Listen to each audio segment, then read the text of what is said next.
Bonjour madame, bonjour monsieur. Bonjour monsieur. Bonjour. Écoutez, je suis très content de vous recevoir ce matin, même si c'est à distance. Le but de cet entretien est de vous présenter et de présenter la maison d'édition que vous dirigez. J'ai déjà lu plusieurs livres que vous avez publiés, livres que j'ai toujours trouvé très intéressants.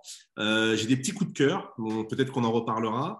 Mais avant toute chose, est-ce que vous pourriez prendre la peine de vous présenter pour celles et ceux qui ne vous connaissent pas et pour celles et ceux qui croient vous connaître? Bon, moi, je suis José Locussol, j'ai 65 ans. J'ai fait des études littéraires et il y a plus d'une dizaine d'années maintenant, nous avons fondé la maison des éditions de la Bistine, pour faire très rapide. Très bien, on aura l'occasion de développer. En ce qui me concerne, Henri-René Locussol, donc j'ai 67 ans et mes études sont plus scientifiques et je suis aussi très passionné d'histoire. Et donc, j'ai aidé ma femme dans son entreprise, puisque, il faut le préciser, c'est mon épouse qui est la dirigeante de l'entreprise. Moi, je ne fais que l'aider. Je suis une force de support, ayant moi-même une autre activité professionnelle à côté. Alors justement, n'est-ce pas un projet un peu fou ou alors très ambitieux de créer une maison d'édition dans le contexte que nous connaissons, c'est-à-dire perte de la culture, perte des savoirs, des intelligences, le fait que les gens lisent beaucoup moins de livres papier et beaucoup sur Internet et des livres grand public de, disons-le clairement, enfin, de mauvaise facture. Donc voilà, est-ce que c'est un projet qui est un peu fou ou ambitieux ou un peu des deux? Alors, je ne dirais pas fou, mais je dirais déraisonnable, complètement déraisonnable, parce que vous avez raison, si on regarde les indicateurs, il ne faut pas se lancer. Mais justement, on s'est dit, on va arrêter de lire des informations qui sont négatives, on va arrêter d'écouter les gens qui nous disent faites pas ça, on va le faire parce que sinon on va regretter de ne pas l'avoir fait. Donc on s'est lancé. Et on ne regrette pas malgré toutes les difficultés. Oui, Oui, allez-y, monsieur. pardon, excusez-moi. Oui, en fait, nous sommes des amoureux du livre en tant qu'objet déjà. Pour nous, le livre, c'est un compagnon. Donc, le numérique a beaucoup d'avantages, mais le livre papier reste quand même un objet tout à fait extraordinaire qu'on peut emmener avec soi, avec lesquels on peut partager des moments d'humeur très différentes, que l'on peut prêter à des amis. Et puis, c'est beaucoup plus complet que l'information superficielle que l'on trouve sur les supports numériques. Mais est-ce que vous pourriez repréciser le contexte de la création de votre maison d'édition? À quel moment c'est venu? Pourquoi? Comment? Alors, c'est venu un moment où on sortait de nos activités professionnelles respectives en tant que salariés. Et donc, personnellement, j'avais réfléchi au fait d'ouvrir une librairie spécialisée. Voilà. Spécialisée dans les biographies, ça ne vous étonnera pas. Mais bon, on s'est renseigné, on s'est vraiment entouré de gens qui pouvaient nous donner les bonnes informations pour le coup. Et on s'est dit que c'était vraiment très, très compliqué avec un engagement financier et en temps surtout très important à un moment de notre vie quand même où on avait peut-être envie de lever un peu le pied aussi. Voilà. Donc quelqu'un nous a dit, oui, mais d'accord, peut-être pas une librairie, mais vous avez pensé à créer une maison d'édition? Et effectivement, on n'y avait pas pensé. Et du coup, on a réfléchi sur cet autre projet. Et la conclusion, ça a été, oui, allons-y, allons-y. Très bien. Donc, ça fait... Oui, allez-y, monsieur Le Cussol. Oui, c'était pas non plus un raisonnement purement économique. C'est-à-dire qu'on ne s'imaginait pas gagner beaucoup d'argent tout de suite. Mais on avait les moyens de le faire. Et encore une fois, on aime la littérature, on aime l'histoire. Et effectivement, comme vous l'avez dit, c'est quelque chose qui peut paraître du passé, mais pour nous, c'est toujours l'actualité. Alors pour moi aussi. Alors, au départ, Madame Lecoussol, vous avez évoqué l'idée d'une maison d'édition, enfin d'une librairie spécialisée dans la biographie. Or, aujourd'hui, les éditions de la Bisquine n'éditent pas que des biographies. Donc, est-ce que vous pourriez un peu présenter la ligne éditoriale de votre maison d'édition? Oui, oui, oui, oh, elle est vraiment très très simple, hein, et ça n'a rien d'original. Il y a deux collections, et du hors collection, bien évidemment. Alors, on a une collection qui s'appelle Une vie, une époque. Donc, c'est vraiment centré sur un personnage, que ce soit un personnage historique connu, moins connu, ou quelqu'un qui n'est pas connu, justement. Et puis, une autre collection qui s'appelle Vise en miroir, pour mettre en miroir ou en parallèle deux personnages qui ne se sont pas forcément rencontrés physiquement, je dirais, qui ne sont pas forcément de la même époque, mais de toute façon, ce qui est intéressant de les mettre en parallèle, c'est de comprendre les choix de leur vie, dans un contexte historique, bien sûr. Voilà. Et tout ça pour faire connaître une époque euh, au niveau d'une vie, au niveau d'une vie de femme, au niveau d'une vie d'homme. Voilà, je pense que c'est pour ça que j'aime tant les biographies, c'est qu'il y a cet aspect, il y a la grande histoire, bien évidemment, mais il y a cet aspect d'une vie qui est unique. Et puis alors, bon, il y a le hors collection, comme je disais. Là, on fait des choix coup de cœur, en quelque sorte, aussi. Et comme vous le savez, on est quand même bien placé sur le thème napoléonien. Voilà. Tout en étant pas des inconditionnels de Napoléon Bonaparte. On pense qu'il faut laisser la place à l'histoire, que c'est un personnage qui suscite tellement de passion, on a du mal à garder son calme, mais c'est ça qu'il faut faire avec lui. Oui, le hors collection chez nous, si vous voulez, c'est un peu notre troisième collection. Enfin, ce sont des amis qui nous disent ça pour nous taquiner, parce que le premier auteur à nous avoir fait confiance est un historien spécialisé sur Napoléon. On a fait plusieurs livres avec lui, vous le connaissez, c'est Monsieur Alain Pijard. Mais ce n'est pas un écrivain de biographie. Lui, il a une approche thématique. Et donc, on a publié ses œuvres dans du hors-collection. Et comme il produit beaucoup, nous avons développé du hors-collection avec lui. Et puis, évidemment, nous avons eu l'occasion après d'en faire avec d'autres auteurs, toujours sur des sujets thématiques. Mais comme l'a expliqué mon épouse, la ligne éditoriale, c'est vraiment la biographie. Les collections, c'est vraiment des collections de biographies. D'une manière générale, aujourd'hui, comment une jeune maison d'édition, donc comme je dis, vous avez quand même 10 ans d'ancienneté, donc c'est-à-dire que le projet il fonctionne, vous avez votre public, etc. Mais au départ, comment vous faites pour vous faire connaître? Parce que je suppose que vous n'avez pas les moyens de Perrin, de Gallimard, vous n'avez malheureusement pas accès aux 20 heures ou aux colonnes du Monde ou du Figaro. Donc au départ, comment vous vous faites connaître? Alors déjà, je vais répondre à votre question, mais déjà, on a eu beaucoup de mal à trouver un diffuseur. Donc on tenait vraiment à avoir un véritable diffuseur, et là, on a eu du mal. Et finalement, c'est Salvatore qui a bien voulu nous prendre parmi ces petites maisons d'édition qui est diffusée. Salvatore étant lui-même un éditeur. Voilà.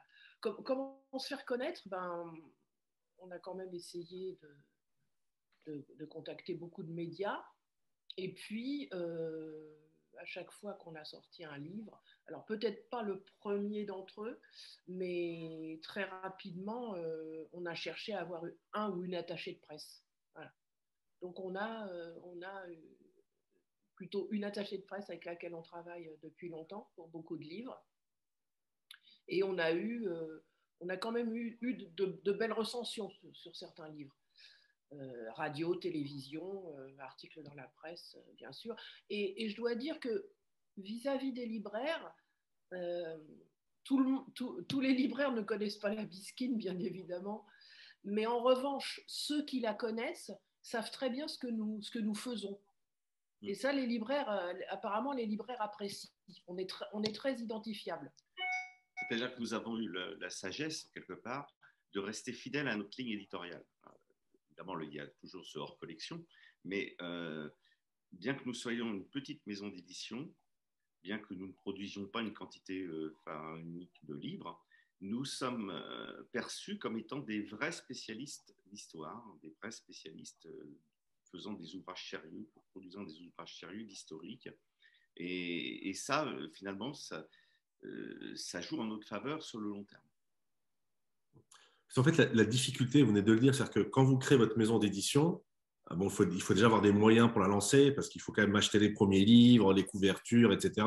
Mais en plus, c'est la difficulté de la diffusion. C'est quand vous avez votre stock de livres, il faut que votre livre puisse être visible dans les librairies. Et donc, la difficulté aussi, la deuxième, c'est cette fameuse question du diffuseur. Bon, aujourd'hui, elle est résolue, mais il faut vraiment mettre faut vraiment attirer l'attention des personnes qui veulent se lancer dans ce métier, parce que je sais que cette vidéo sera regardée par des amoureux du livre qui se posent des questions sur le fait de se lancer dans la maison d'édition. Donc, il y a deux aspects. Il y a le côté éditorial et puis après, il y a le côté communication. Et donc, aujourd'hui, avec une attachée de presse et un site Internet, c'est suffisant pour commencer à bien essaimer. Alors, notre point faible, mon point faible surtout, parce que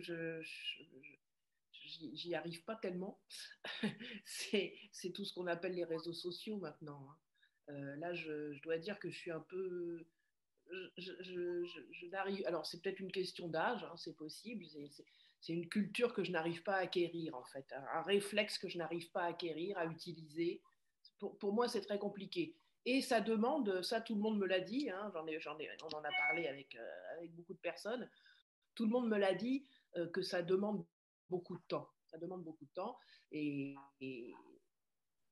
on l'a pas toujours. Et puis il y a des choses qu'on maîtrise pas et ça, très honnêtement, je pense que c'est une question de génération.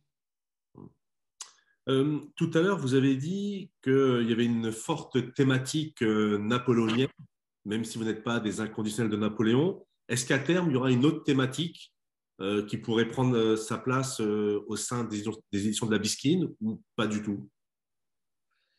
Non, non, j'envisage pas. Enfin, non, je vous dis une bêtise. À un moment, on a envisagé une troisième collection, en fait, qui s'appellerait Une histoire d'argent.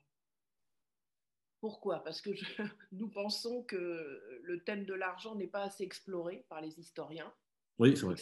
et que c'est un angle très intéressant. Alors, vous savez très bien qu'on est dans un pays chrétien, donc l'argent, bon, il y a toujours des difficultés hein, avec le thème de l'argent. Mais c'est dommage parce que c'est un angle vraiment très intéressant qu'il faut regarder calmement d'ailleurs, hein, calmement, sans a priori. Bah, mon mari a lu un livre justement il n'y a pas si longtemps que ça. Oui, vous parliez de Napoléon. Une des choses qu'on ne réalise peut-être pas, c'est qu'il a su très bien gérer financièrement sa période de pouvoir, puisque malgré le fait que la France était battue en 1815, le pays n'était absolument pas ruiné. Le pays se portait relativement bien. Et le pays qui a vraiment souffert le plus longtemps des guerres napoléoniennes du point de vue financier, c'est l'Angleterre. On estime que après de multiples restructurations financières, les Anglais ont fini de rembourser la dette issue des subventions qu'ils avaient offertes à l'Europe entière pour se battre contre Napoléon qu'en 1970. Donc, 1970 oui, j'ai bien dit 1970. Après de multiples restructurations, parce que on n'étale pas une telle dette en 10 ans ou 20 ans, on la restructure, mais la dette des guerres napoléoniennes a pesé sur les finances britanniques pendant plus d'un siècle. Tu peux peut-être dire, tu l'as dit, quel est le livre? Oui, enfin, il y a un très bon livre sur Napoléon et l'argent, qui est Le Prix de la gloire, qui était... ça y est, j'ai un trou de mémoire, évidemment, il faut que ça tombe en direct. Branda. Pardon? Monsieur Branda. Oui, c'est ça. Pardon, oui, excusez-moi. Et qu'il m'excuse lui-même oui. s'il voit cet enregistrement. Oui, il a fait un livre remarquable sur la question. Et nous avons nous-mêmes aussi un livre qui est sur le premier attachement de Nice à la France, du comté de Nice à la France, Riviera française, que nous avons publié dans nous-mêmes, qui est une histoire d'argent finalement. Derrière le premier rattachement de Nice à la France, il y a une histoire d'argent. Et ça, c'est la petite histoire qu'on occulte trop souvent en France parce que ça concerne l'argent, mais c'est quand même important à savoir et à connaître. Très bien. Au niveau des éditions de la Bisquine, comment vous faites quels sont les critères que vous établissez, que vous choisissez pour établir un livre, pour publier un livre? Qu'est-ce qui se passe pour vous dire, voilà, je vais décider de publier cet ouvrage? C'est vraiment que ce soit dans notre ligne éditoriale, dans une des collections ou dans l'autre. Après, justement, comme exemple, Riviera française, ce n'est pas dans Une vie, une époque, ce n'est pas dans Vise en miroir, encore que toutefois, c'est du hors collection, mais Vise en miroir, on aurait presque pu le faire parce que c'est surtout centré sur deux personnages, deux députés. Mais bon, le livre était déjà écrit, donc on n'allait pas demander à l'auteur qui nous envoyait son manuscrit de le réécrire entièrement. On a accepté de publier ce livre par son intérêt historique, justement parce que ça abordait un point de l'histoire vis-à-vis de l'argent. Ça abordait un point de l'histoire que beaucoup ignorent. D'ailleurs, nous, moi, je ne suis pas très calée en histoire, d'ailleurs, hein, c'est plus mon mari. Mais ce fait que Nice n'est pas devenue française sous le Second Empire, mais déjà pendant la Révolution, par des gens qui ont été... Enfin, les gens qui habitaient ce comté ont dit aux deux députés en question, je ne vais pas m'étendre sur le sujet, ils leur ont dit, ils les ont envoyés à Paris en leur disant revenez français, ne revenez pas. Quelle belle phrase. C'est une histoire très intéressante.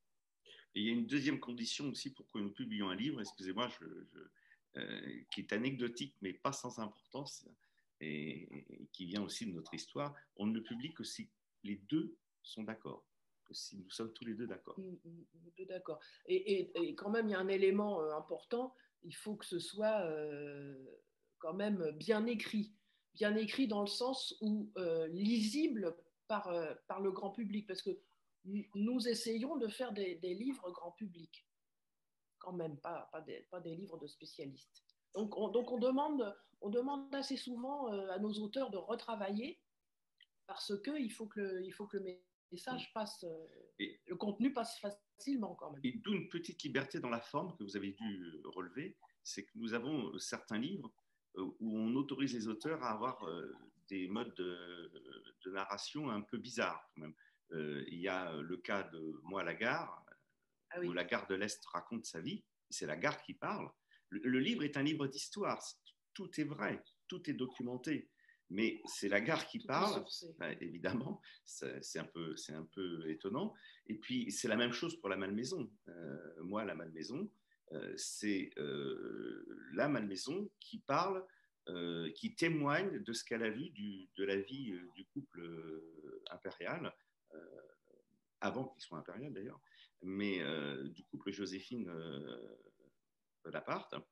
Et voilà, il y a d'autres livres qui sont écrits sous un aspect cinématographique, par exemple Une splendide petite guerre. On a l'impression de voir le script d'un film. Mais le livre est historique. Là encore, tout ce que nous publions est documenté, sourcé. Par contre, on laisse une certaine liberté dans le style narratif aux auteurs. Est-ce que vous considérez, après toutes ces années, qu'éditer un livre, ça reste une prise de risque, ou au contraire, vous ne le voyez pas du tout comme une prise de risque? Alors, totalement comme une prise de risque. Financièrement, oui, c'est clairement oui. Une prise de risque, oui, certainement, puisqu'on fait un pari. On a le luxe d'éditer des livres qui nous plaisent vraiment. Et après, ils rencontrent ou pas leur public. Donc, il y a des livres qu'on aime beaucoup, qu'on aime vraiment beaucoup, qui malheureusement se sont très mal vendus. Et ça, c'est toujours un chagrin pour les éditeurs parce qu'on y croit fermement. Et on se dit, zut, voilà, ils n'ont pas reçu l'accueil qu'ils mériteraient. Alors, un avantage quand même, c'est que c'est une prise de risque limitée. Hein. C'est-à-dire qu'on sait combien nous prenons comme risque financier par livre, à peu près. Et évidemment, c'est capé. C'est-à-dire soit on perd tout, soit on en récupère quand même une partie. Mais c'est jamais un risque. C'est pas un risque systémique, si vous voulez, dans le sens où aucun échec d'un livre ne peut remettre en question l'existence de la société ou nos problèmes, ou poser des problèmes graves financièrement. Bon, ça veut dire que vous avez bien géré. Mais au-delà de cette prise de risque, depuis 10 ans, combien de livres avez-vous édité? Pas énormément, hein, 25. Non, plus que ça. Plus que ça? Oui, oui. Une petite trentaine. On en est à. Si, les 2 prochains, ça porte à 29. Oui. Excusez-moi, le temps passe et je ne compte pas. Disons 27 à ce jour, bientôt 2 autres, et donc nous approchons la trentaine. Et ça, enfin, ma question, elle est, c'était un choix dès le départ d'éditer 2, 3 livres par an, ou c'est parce que vous n'avez pas trouvé les sujets, les auteurs, les thématiques qui vous intéressent? Alors non, c'est le financier qui va répondre, si tu permets. C'est un choix dès le départ parce qu'en fait, jusqu'à 5 livres par an, nous pouvons le faire sans locaux, sans personnel, et sans que ça soit trop prenant sur notre vie personnelle. Pour passer un autre cap, il faudrait, si vous voulez, pour passer d'une manière crédible à un cap relativement industriel, il faudrait passer à une 50aine de livres par an. 20, ça ne veut rien dire. 10, ça ne veut rien dire. 20, ça ne veut rien dire. 30, ça ne veut pas dire grand-chose. Il faudrait passer à une 50aine de livres par an. Donc, ça demande du personnel. Du personnel, des locaux. Vous vous obligez à produire 50 livres par an. Si nous devions produire 3 fois plus de livres que ce que nous faisons actuellement, ne serait-ce 15, nous prendrions des livres que nous ne trouverions pas terribles. On les publierait quand même. Parce que là, nous ne sommes pas obligés à ça. Les auteurs ne sont pas sont très intelligents, donc ils sauraient très vite que nous avons besoin de livres, et donc il y aurait des avaloirs, etc. Bref, nous avons fait le calcul, enfin j'avais fait le calcul, et pour passer à un échelon de petit industriel, vraiment de petit industriel, le premier échelon viable sur le long terme pour un éditeur, c'est une 50aine de titres par an. Et il faut une mise de fonds qui s'approche de fonds propres, qui s'approche des 2 millions d'euros. Hein. 2 millions d'euros. Si vous calculez le prix des locaux, du personnel, le lancement d'une 50aine de livres, parce qu'un diffuseur va vous demander de les produire tout de suite, les 50 livres. Donc le lancement d'emblée avec une périodicité de 50 livres par an, il vous faut à peu près 2 millions de fonds propres pour débuter. Et est-ce que c'est pas possible de faire en sorte de ne pas passer par un diffuseur et d'avoir une stratégie que sur Internet? C'est-à-dire, vous avez votre site, les réseaux sociaux, pour justement limiter tous ces coûts. Alors, il y a le fait que je pense très sincèrement que l'avenir n'est plus au modèle classique, hein, dans la chaîne du livre. Je pense que l'avenir est à l'impression, à la demande, tout simplement, hein, pour de multiples raisons, financières, écologiques, etc. Mais nous, on n'est pas parti sur ce modèle-là. Mais je pense aussi que c'est une question de génération. Je pense que des gens plus jeunes que nous seraient tout à fait aptes à fonctionner différemment. Nous, on fonctionne sur le modèle classique. On édite, on a un diffuseur, il y a des stocks, il y a la vente aux libraires, les libraires font des retours, il y a des invendus, il y a des livres qu'on ne peut pas remettre dans le circuit commercial. Enfin, c'est l'ancien modèle quand même. Hein. Oui, mais il y a comme aussi une économie d'industrie et d'artisans, même dans cette forme-là. Parce que nous avons récupéré au moins 2 livres de gens qui avaient publié leur ouvrage sur un site bien connu, sans passer par un éditeur Auto-publié, qui déjà avait auto-publié auto-publié. sur Internet leur ouvrage. Mais le problème, c'est qu'ils n'en vendaient aucun et ils jugeaient que leur ouvrage était perdu. Or, ces ouvrages étaient intéressants et nous les avons publiés. Donc, ce n'est pas nous qui leur avons demandé, c'est eux qui sont venus nous voir naturellement. Donc, si vous voulez, le modèle de l'auto-édition sur Internet pour un particulier, c'est très discutable. Alors, la deuxième chose, c'est que même si vous voulez faire que de la diffusion numérique, il vous faut un diffuseur spécialisé dans le numérique, il vous faut un diffuseur. Il y a beaucoup de plateformes. Il faut que le livre soit en format numérique et il faut aussi qu'il soit présent sur beaucoup de plateformes. Alors, sans parler du format numérique, faire que de la vente à distance, en fait, sans passer par un diffuseur. Moi, je ne parle pas du numérique. Alors, de faire que de la vente à distance depuis Internet, techniquement c'est faisable, mais il faut que quelqu'un vous fasse ce qu'on appelle le paquet ficelle. Hein, faut les expédier. C'est un coût non négligeable quand même. Et si vous voulez faire d'une manière indépendante, il faut vous structurer aussi. Ou alors vous êtes limité en nombre d'ouvrages. Si vous voulez. Il y a toujours je continue à penser qu'il y aura toujours de la place pour des petits artisans, ce que nous sommes, hein, tout simplement, pour des petits industriels, mais qu'il y a un fossé entre les deux. Il faut bien passer un cap. Mais vous avez raison, hein, il y a des petites maisons d'édition qui font tout elles-mêmes. Hein, ça existe, bien sûr. Hein. Alors, moi, j'ai lu plusieurs livres de votre maison d'édition. Il y en a trois derrière moi, Grouchy, Elisabeth, la Berline. J'ai lu aussi les livres de Monsieur Pijard sur Napoléon, le consulat, etc. Napoléon et l'Allemagne, la Grande Armée. Dans un livre, il y a deux aspects. Donc, il y a le fond. Donc, chez vous, le fond est toujours très intéressant, très bien écrit. Et il y a également la forme. Et je trouve que vous avez réalisé un très bon travail sur les couvertures. Je trouve que sur la forme du livre, les ouvrages que je reçois à la maison sont toujours très beaux, très bien présentés. Est-ce que vous pouvez nous en dire deux mots? Oui. Avant de décider d'avoir un choix de maquette pour la couverture, je me suis beaucoup baladée dans les librairies en regardant les couleurs des couvertures. Alors, il y a beaucoup de couleurs, d'abord. Il y a beaucoup de rouge, parce que le rouge, on repère mieux une couverture en général. Et je me suis dit, finalement, parmi tout ça, qu'est-ce qui ressort le mieux? Ce sont des couvertures sobres. C'est pour ça qu'elles sont plutôt blanches.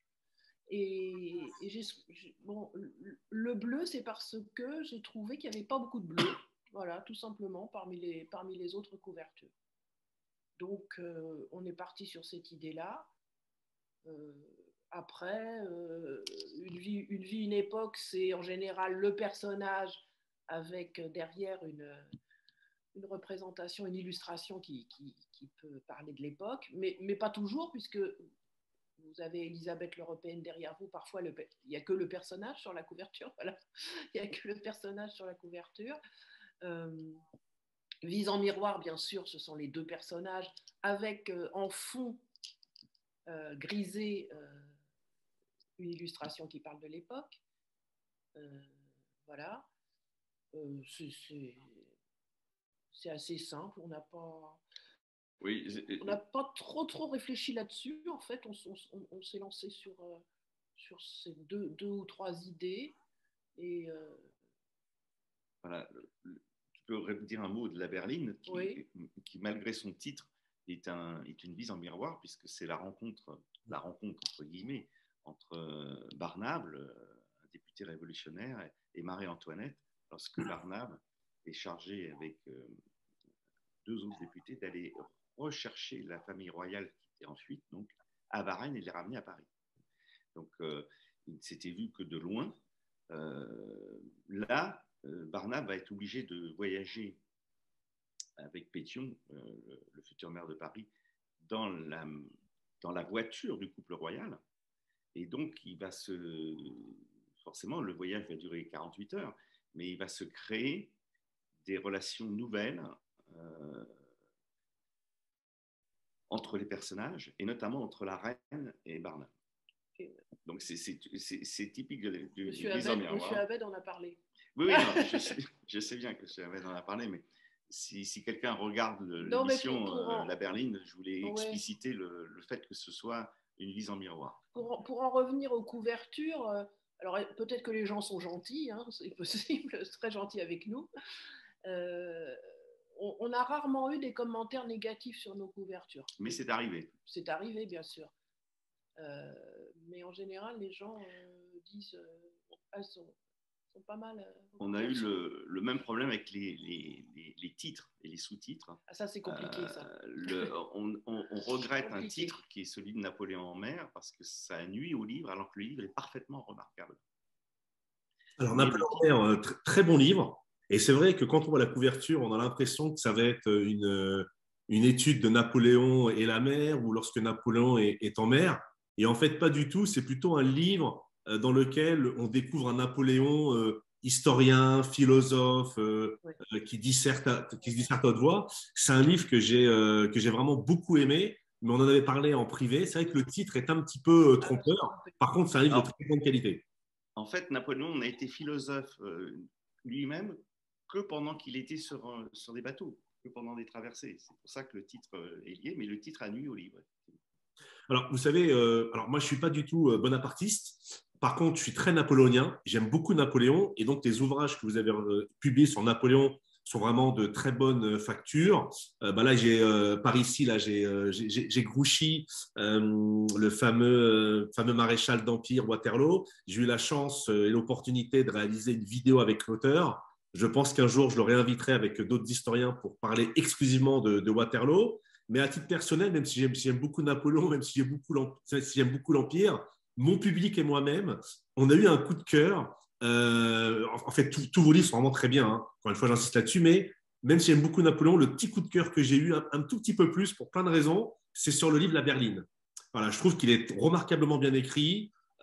C'est très intéressant, comme le dit l'auteur lui-même dans ses explications.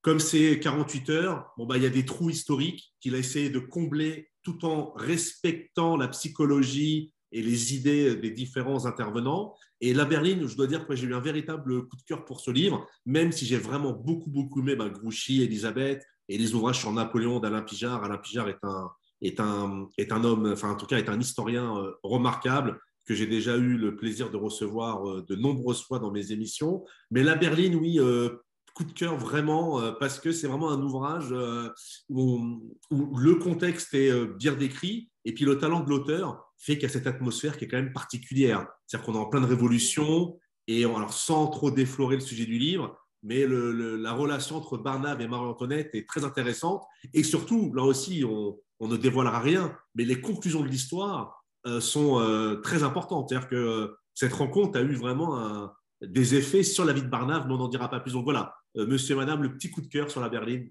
de beaucoup de... Merci. Mais c'est vrai que ce livre-là est très bien et il met en évidence l'importance de Marie-Antoinette dans les événements qui ont eu lieu, qui se sont passés.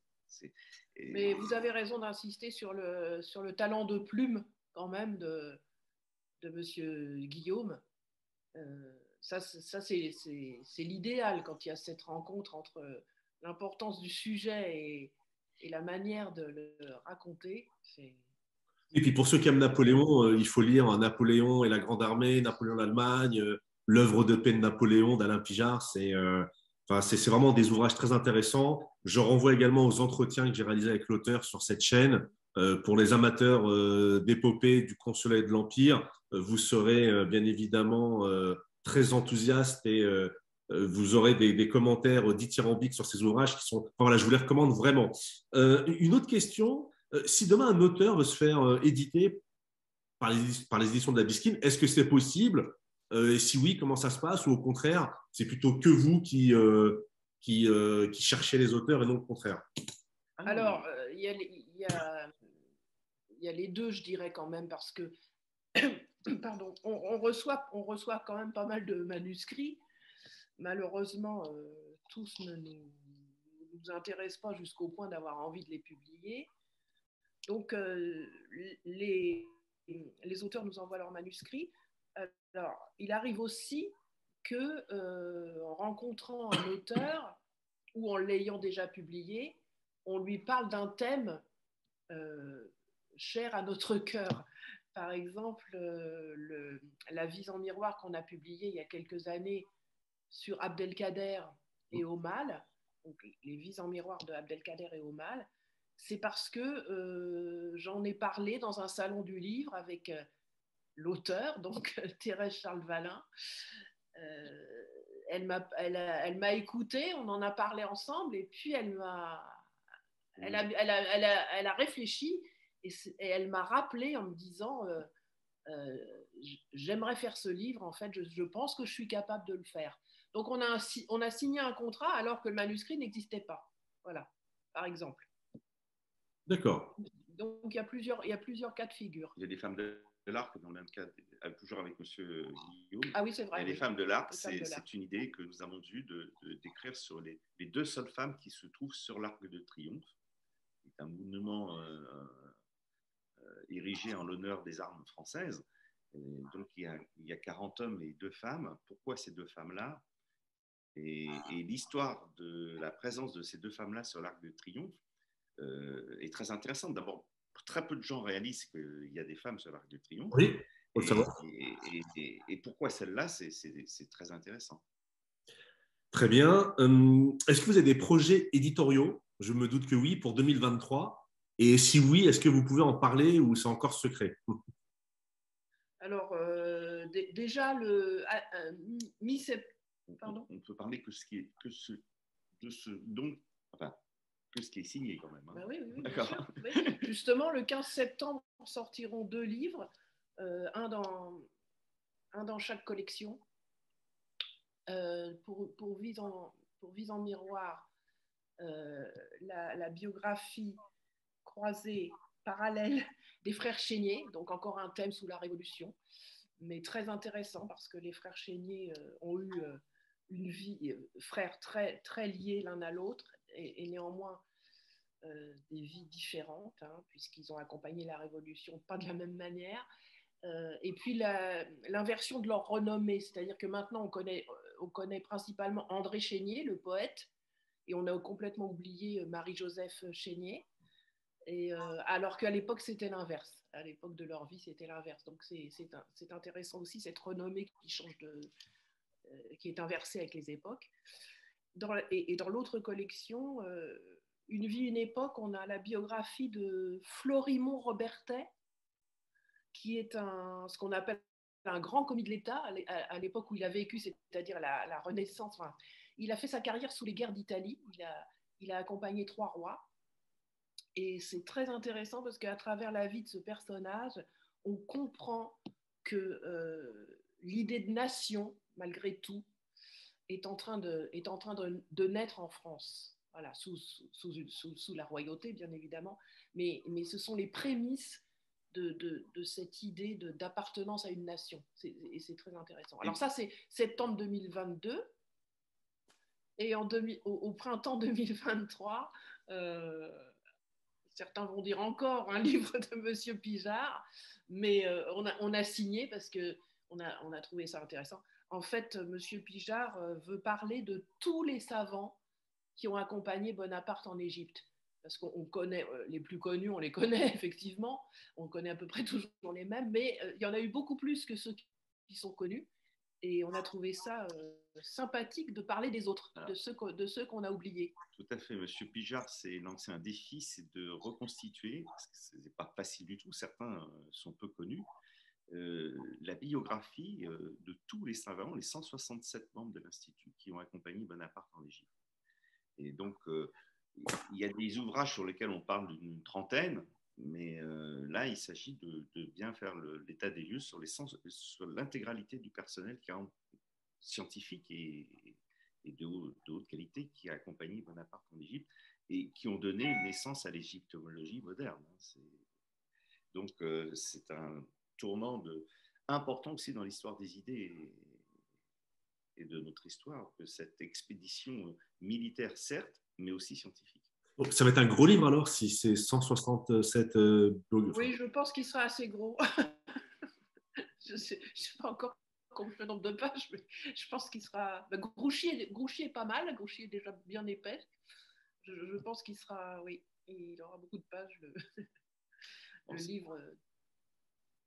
Oui, alors, pour le livre de, Ça va en Égypte. Ouais. pour le livre de Grouchy, ce qui est intéressant, c'est que Grouchy est souvent rattaché à Waterloo. Est-ce qu'il est responsable de Waterloo, de la défaite?